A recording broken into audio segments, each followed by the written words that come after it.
Okay everyone, welcome back to another video on the channel. Today we're back on GT Sport and we're back with the FIA manufacturers races at Interlagos in Group 4. So we've got two races for you today for this video. The first race was the first race of the day. Managed to put a very solid qualifying lap in the McLaren in and got myself, I think we started in P4, so very nice position to start. Obviously slipstream being quite important in the race to be able to stay in the draft. For this race though, I decided to start on the hard tyre, so this was the option that we went with for this one, so that we'd have the lighter fuel at the end to help look after the medium tyres. Obviously Calster there in P5 and McGann in an incredibly strong position, and Sonic in P6, who is going to be featured in this first race towards the end, and there is very good reason for that. If you watch the live stream, you all already know. So starting from P4, we've got to try and see if we can get ourselves into the top three. Really, we wanted top 3 points for this race. McLaren wasn't the strongest car at the track, however it was a good car. It's always very good as an all-rounder. It's got good grip, reasonable top speed, and quite good top speed if you're in a slipstream. But we've got Calster behind, who can go for an insane strategy in that McGann, because that McGann can pit on lap 2, I think it is, and easily get to the end of the race on the medium tyres, whereas in the McLaren, I think the earliest you could possibly pit would have been lap 4, and there, or lap 3 or 4 possibly, and then go to the end. So starting straight away on the hard tyres, let's see what we can do. Trying to stay in the slipstream. You can see obviously straight away the hard tyres very cold on the opening lap because you just get no heat in them. So trying to make our way through the first few corners, getting through there just about nice and cleanly. Up ahead, a lot of battling. I think the NSX there clearly on the medium tyre versus SVDR on the hard tyre. That is quite good for me that we've got another car ahead of us there on the hard tyre, because he's going to pick up the slipstream from that NSX for a while with the power of that Lexus, and that's going to give the draft also to myself. Looking behind, we have SDL Sonic. He's managed to get past Calster, so he's probably starting on the medium tyres as well versus my hard tyres. So he's going to have a little bit more grip on this opening stint, and he's probably going to be very close to being able to make a move. I did expect him to be getting very close and through here, however we've got the draft of the cars in front, so we're able to keep the car ahead at this point of the race. He's not going to be able to go for a move as of yet. You can see also that the Lexus in front of us has got the slipstream still to B-Racer, and B-Racer has the slipstream to TRL Adam in that Mustang. So this is going okay for ourselves, starting on the hard tyres at the moment.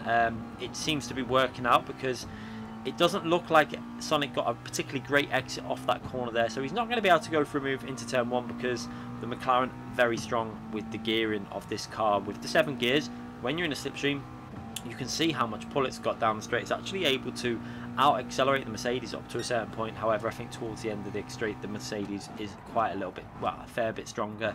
But at that point, you can see not able to go for a move, quite far back in the braking zone, so I'm not going to go for a move, especially with the fact that the slipstream was still in effect here. I've got the slipstream to SVDR, so he's not going to risk anything there. However, this is going to be his opportunity for Sonic to go for a move on probably the middle sector coming through here, because with the medium tyres you've got a lot more braking potential and also a lot more grip on these acceleration traction zones. You can see there coming out the left hander just how much more grip that Mercedes has. We're going to stick to the slipstream though, make this as hard as possible. We need to try and keep pace with SVDR as well. He did have a little look up the inside there but wasn't able to go for it. We go down to 3rd gear, try and hold the tight line, go out to wide. I didn't expect him to go for a dive here. We go to turn in, he goes for the move. In fairness, solid move. Could have given us a bit more space, but it was a good move, fair move. I was a bit annoyed on stream, not massively annoyed. You can see I was just like, oh okay, push your way through. But at the end of the day, it was a solid move, no real harm done there. And he's obviously on the medium tyre, so he wants to get on with his race. Now for ourselves, starting on the hard tyre, obviously this situation wasn't too bad because we still had the slipstream you see on lap 4 to SVDR. Now the plan was to basically pit lap 4 or 5 depending on when SVDR pitted. His car with the extra power down the straight, he also had very good pace around the track. I decided we're going to follow whatever he does. If he pits this lap, we pit this lap. If he doesn't, we stay out. So you can see straight away he pits, so I decided let's get in the pits, let's put them medium tyres on. We get the medium tyres on, and now the advantage of this strategy is your pit exit is actually a little bit faster than when you do the other way around, because the auto drive gets the medium tyres, the softer tyres, and actually takes you a little bit faster through the pit exit. Only gains you about half a second or so, but every little helps in these races. As SVDR comes out the pits, tucks into Calster's slipstream, I tuck into the slipstream of SVDR, and now we've got the strongest stint now, hopefully, to the end of the race. And this could work out if Kelsey can put some good laps in with that Megane, obviously with them extremely good grip tyre, with the tyres that don't ever wear out. We might be able to get into a solid position in this race. So skipping ahead, we come to the end of lap 6 here, sorry, the start of lap 6 here. And you're going to see now that obviously some cars have now pitted off of their medium tyres. They've probably took as much life out of them as they're going to get. We see an opportunity to go down the left. Kalsa picks up the slipstream of SDL Sonic, and this gives me the ability to get the slipstream on SVDR and go for a move up the inside. We're going to have to try and give him space on the outside, so braking, try and hold a tight line as possible, give him as much room to go around the outside as possible, plenty of room left for him there, and we make that move quite nicely. However, going into the braking zone, we missed the braking. You're going to see here, going up to the 50 board, realised right on the 50 board that it was there, brake too late, just about kept it on the track, and SVDR is going to go back up the inside there. Bit of a silly mistake by myself, but SVDR takes advantage of that and gets himself up into P11. So unfortunately for me, a mistake there. Now the position we are in this race was a little bit out of place at the moment because everyone still needs to get their pit stops on. So skipping on a little bit further, you can see we're up into P6 now on lap 8 as SVDR is going to go for a move on SDL Sonic there. Sonic can't really do much there. He's going to try and undercut him. SVDR there squeezed out a little bit, didn't really have much room to go.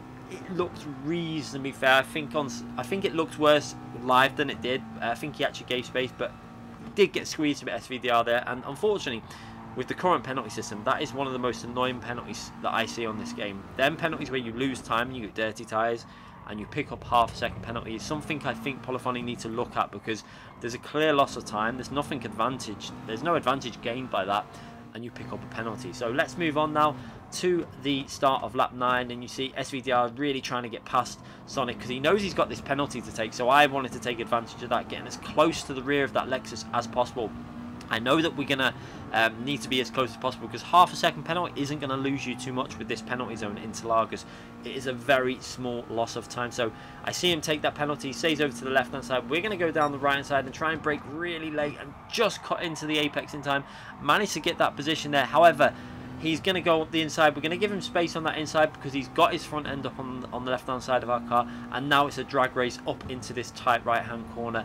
Will we be able to brake late enough? We brake late, but make sure that we hold the tight line. We need to give SVDR the space on the outside. He's got his car there, so holding as tight line as possible, giving him the room on the outside. And I think he just gives up on that one and lets us take the position.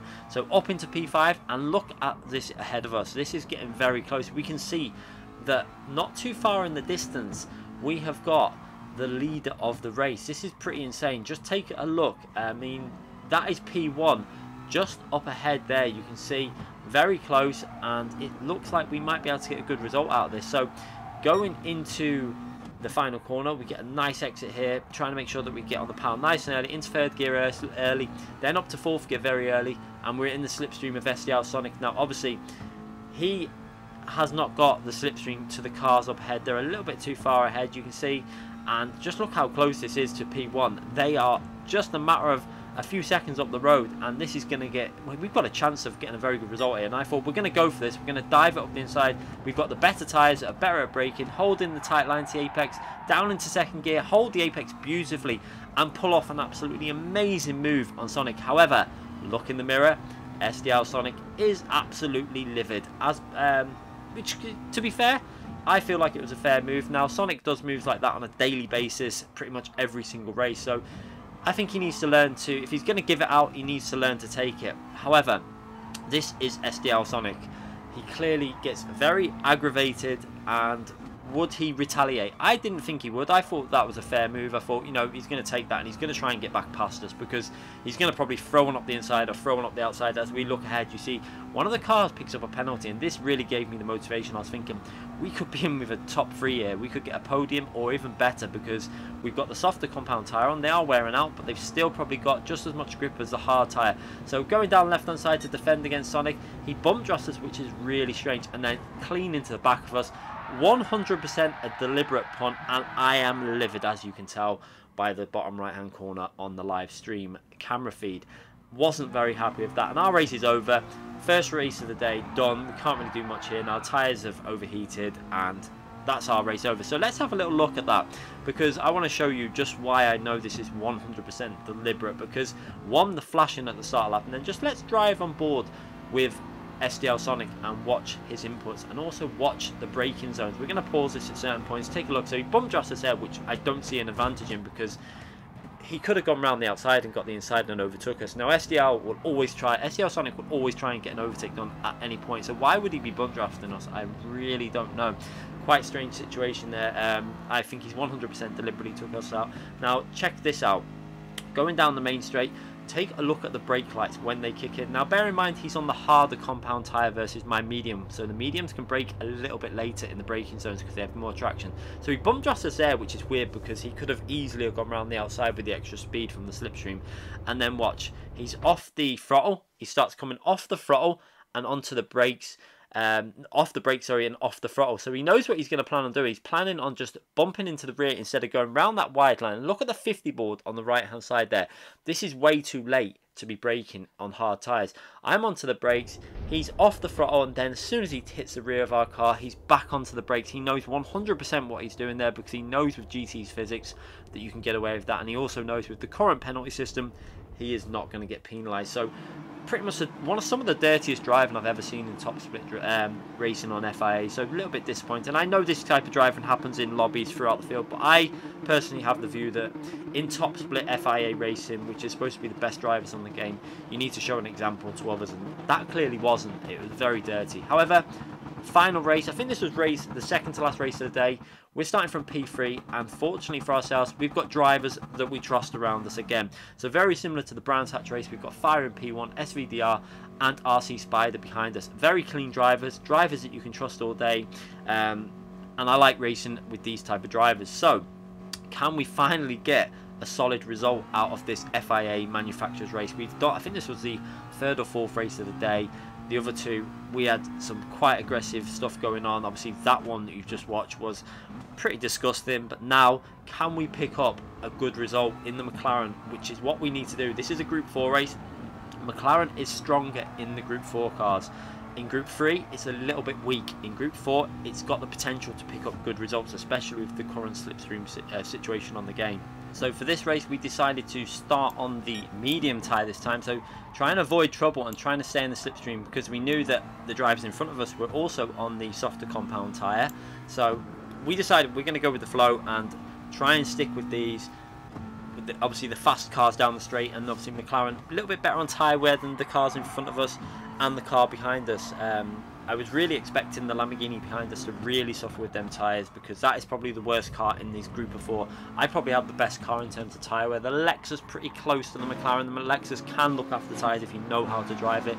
As you can see here on the replay camera, already getting away from some of the other drivers. So it looks like, looking at this, that P5 had started on the hard tyres versus the medium tyres that we have gone on. So this could work out well, because if you can just pull away in nice clean air with nice clean drivers that are going to play it safely in terms of thinking about the race until the end of the race, then battle at the end, do what you want, but pull away from the field and make it a solid result no matter what. This could work out very nicely for us as we work our way down the straight, stick into that slipstream of the Lexus in front of us while trying to maintain the tyres. Now one thing I wanted to do was look after my tyres, so what you're going to see is trying to do a little bit of braking early, lifting, coasting through to the corner, and making sure we don't put 100% braking inputs in. Now I talk about this on many videos.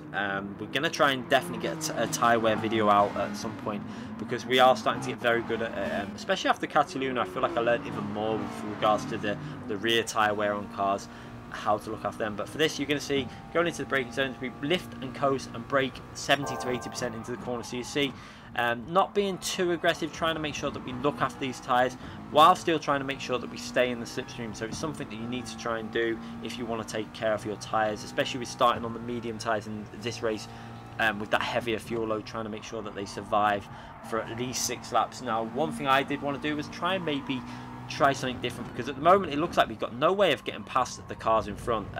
We obviously want to stay in the slipstream for as long as possible until they pit, but what was going through my mind was, do we try something different? Do we try and maybe go one lap extra by looking after our tyres. You can see in the braking zones how I'm only going to about 70% then, and then 50, 40, etc. as you trail brake into the corner and then let the car coast, so that you're not on the brakes and you're saving them tyres life. Also, you'll see on the downshifting into some of these corners, we're not being overly aggressive on the downshifts, we're being progressive. That is going to help your rear tyres in terms of the tyre life on the rear. Progressive downshifts helps the rear, braking very gently, and 70 to 80% will help your front tyres. So that was a plan for this race, sticking in the slipstream with the cars in front and looking after the tyres for this opening stint as we go over the line to finish lap 2, still in the slipstream. You see there, going over with the fastest lap of the race, quite a nice lap there, into the 37s on the opening stint with the full fuel, so doing quite well. You can see the gap that we've already built up over P5, quite a solid gap. You can see this is really working out because P5 and 6, I think some of the cars behind were on the medium tyres, but we've built on an absolutely massive gap up as we now skip forward to lap 6. This was going to be possibly the pit stop phase, especially for FIA in P1 on that in that Nissan GTR. Obviously, four-wheel drive car, very hard to look after the tyres, but an incredible job actually to maintain the pace that he's been maintaining in that car with the tyre wear situation with that car. And also behind us, the Lamborghini.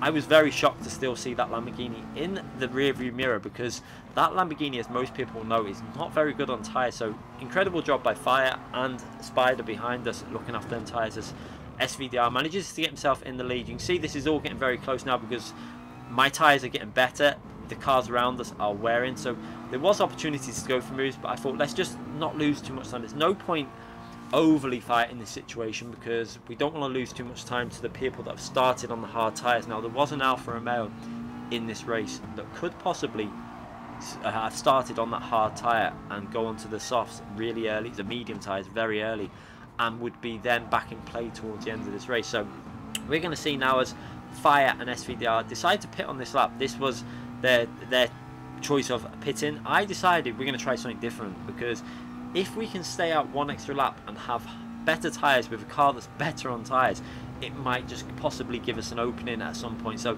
what we need to do now for this lap was push 100%. We had to make sure that it was a nice clean lap, keep it on the track, make sure we don't make any mistakes, and get it around as fast as possible. So if you look in the mirror as well, what you're going to see is Spider.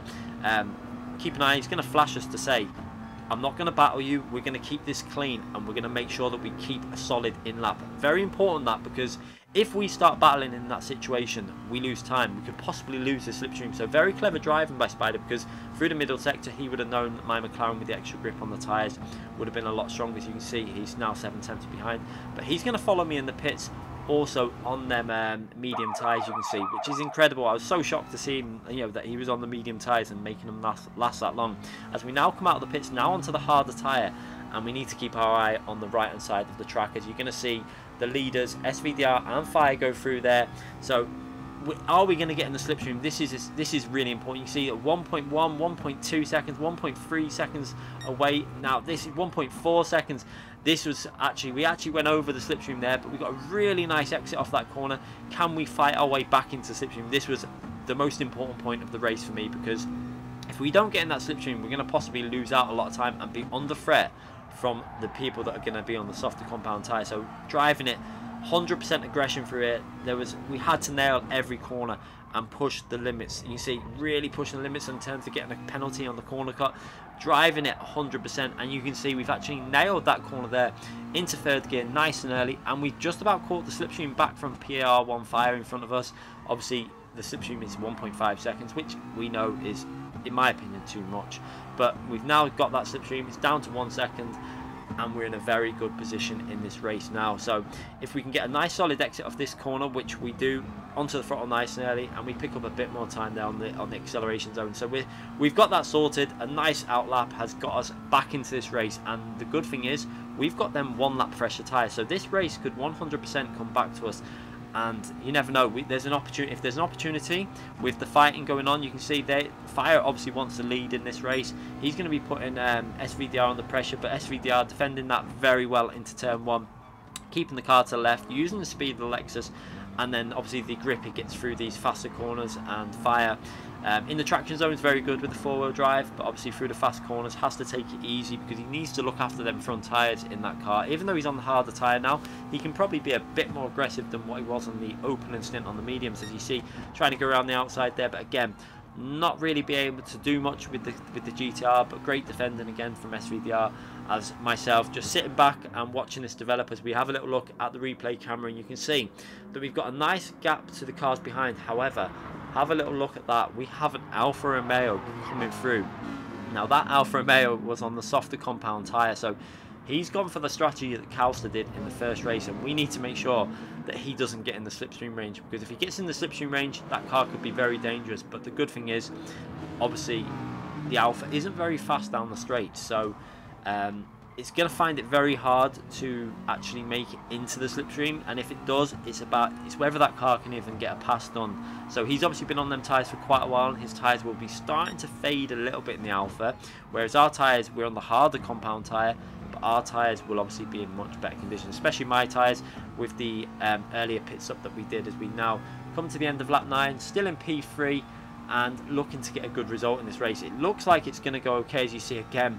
FIA looking over to the left hand side, picking up that slipstream. He's going to try and go back around the right hand side. Extremely hard to do this at Interlagos. It's actually not that hard to defend at this track if you do it correctly, as FIA just can't really get that move done around the outside, and we tuck back in and just get into the toe of the car in front, and trying to make sure that we avoid making mistakes at this point. With the Lamborghini so close behind us, it's really important that we don't make any mistakes. But looking at the way Lamborghini was driving, I think he was really just concentrating on getting a good result out of the Lamborghini, as we now come to the final lap, and you can see in the mirror that Alfa Romeo is very close. So he's managed to get himself, I think, into the slipstream on this final lap, but will he be able to actually go for a move is another question, as we see the lead drivers fighting away. I'm going to go over to the right hand side of the track. We see the Lamborghini behind us pulling over. He's making it clear that he doesn't want to lose time, because he can obviously see that Alfa coming up behind him. He knows his tyres are going to be fading, so very cleverly going over to the right and saying, let's just take normal lines, as we see the cars in front obviously battling away. So is there going to be an opportunity to go for a move? Our tyres are a lap fresher. If there is an opportunity to really go, an opportunity that can be done cleanly, then we would take it. However, in this situation, it's very hard, because obviously you've got FIA looking to get past SVDR. If we go for a move on him at the same time, it could all end in disaster. And we're in a good position. P3 for the McLaren at this track. I think it was 320 odd points. I was quite happy to take them points and move on from this combination after the disasters that had happened in the other races. So going through here, you see again, keeping it nice and smooth. We see that Alfa Romeo getting very close to the Lamborghini behind us. So he's going to be possibly a threat on right at the end of this lap. However, without the straight line speed, that Alfa is really it's not going to be able to do much when it actually gets in the slipstream. As you see FIA trying to go around the outside there, but just hasn't got the grip in that four-wheel drive car.